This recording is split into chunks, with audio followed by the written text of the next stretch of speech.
Em uma mansão no Lago Sul, em Brasília, o empresário Daniel Vorcaro recebia políticos e autoridades para jantares privados. Pelo menos em uma dessas ocasiões, no último trimestre do ano passado, o ministro do Supremo Tribunal Federal, Alexandre de Moraes, esteve presente e era o único integrante da corte entre cerca de 20 convidados, todos homens. O encontro ocorreu quando já estava em vigor o contrato de 129 milhões de reais entre o Banco Master e o escritório de advocacia de Viviane Barsi de Moraes, mulher do ministro Alexandre de Moraes. Segundo o relato de um dos participantes, as noites eram marcadas por conversas amenas com a presença de políticos do Centrão, deputados e ex-ministros. Adalberto Piotto, muito boa noite. Piotto, cada dia temos uma novidade sobre o escândalo Banco Master. Tivemos as informações que foram divulgadas pela colunista do Globo, Malu Gaspar, sobre essas ligações espúrias, né, entre o escritório de advocacia da esposa do ministro Alexandre de Moraes e o Banco Master. E agora também sabemos que o ministro Alexandre de Moraes esteve nesta mansão em Brasília participando desses converscotes, desses eventos sociais.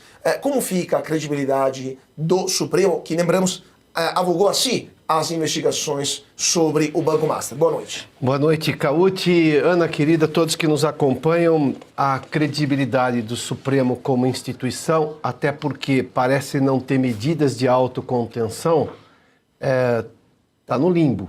Não há como dizer o contrário.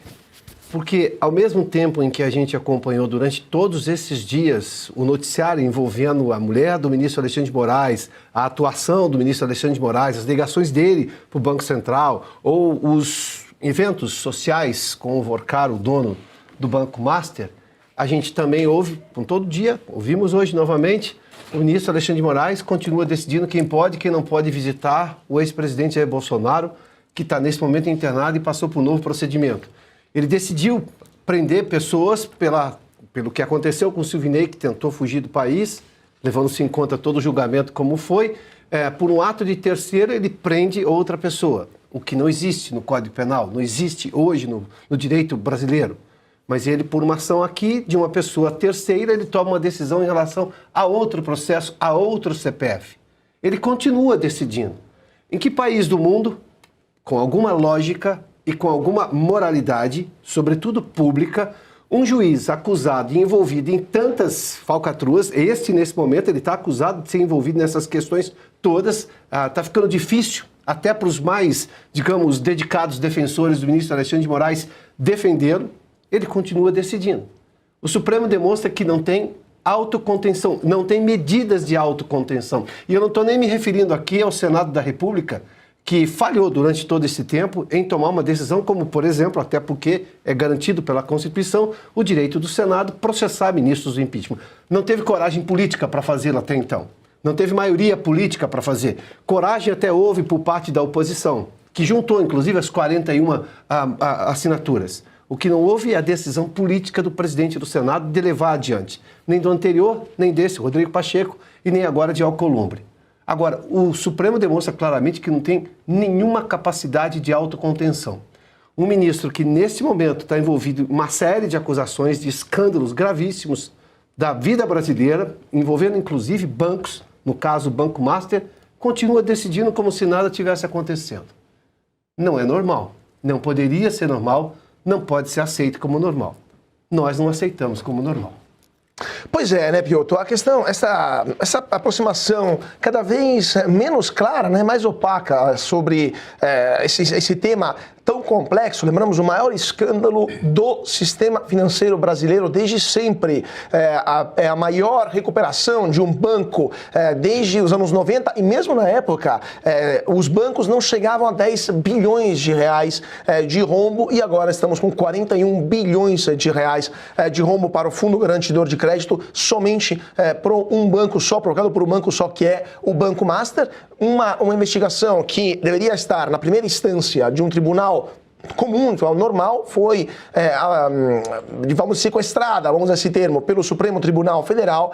E agora... o termo é esse mesmo. É esse, porque assim, não tem nenhuma explicação lógica, pelo menos até o momento não sabemos o porquê, qual que é a justificativa legal pela qual o Supremo se abogou a si o direito de decidir sobre as investigações e paralisá-las, porque foram paralisadas por 2 semanas as investigações sobre a própria do telefone do Vorcaro, que estava nas mãos da Polícia Federal e do qual não sabemos mais nada, né? Cauti, me permita, antes de levar para a Ana, e perceba que são exatamente os mesmos personagens. Lá em 2019, Toffoli era presidente do Supremo e, sem sorteio, indicou, para espanto da corte e do então ministro Marco Aurélio Mello, Alexandre de Moraes para conduzir, né, o que se tornou aquele inquérito do fim do mundo.